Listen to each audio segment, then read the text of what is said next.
Mein Name ist Berenice Boxler, ich bin Achtsamkeitstrainerin. Wir sind hier im Naturpark Ur bei der Abtei zu Kleef. Wenn wir als Aufmerksamkeit auf etwas richten, dann stellen wir eine Verbindung her, eine Beziehung. Du hast Interesse, du hast Fokus, du hast Offenheit. Wir würden wissen, wer ist etwas und was möchte das mit mir. Und aus dieser Verbindung entsteht quasi automatisch Respekt und Wertschätzung. Wenn wir die Natur rausgehen, mit einer achtsamen Haltung die Natur auf uns wirken lassen, dann werden wir keine Knaschtleie lassen oder irgendetwas Futti machen. Der Mensch braucht Natur und Umwelt. Wir genießen Schönheit, wir spüren Verbindung und dadurch wollen wir automatisch als Beitrag leisten, dass die Natur auch noch lang nur als da ist, so wie sie auch lang vor uns da war.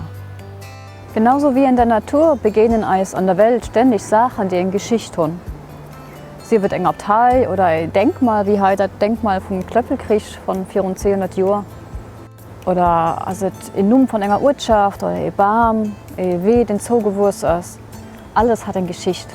Ein Platz, ein Mensch, ein Land, eine Kultur, Natur. Weltentdeckung können wir das nennen, wenn wir die Achtsamkeitspraxis an den Alltag bringen, wenn wir Bezug holen zu Platz und Zeit, an der wir leben. Wenn wir mit offenen Armen, mit Interesse und mit offenem Herz als Leben leben und auf uns selber, ob die anderen und ob die Natur und Umwelt aufpassen. Dazu gehört auch den Fußaufdruck, den wir handeln lassen, und auch den eigenen Wasserfußaufdruck und den eigenen Beitrag zur Nachhaltigkeit. Die achtsame Haltung ist etwas, was wir just für uns selber können kennenlernen und auch praktizieren. Wir wollen mehr mit dem Moment, den wir haben, umgehen, hat einen ganz großen Einfluss darauf, wie wir anderen Menschen, der Natur, an der Welt im Ganzen begegnen.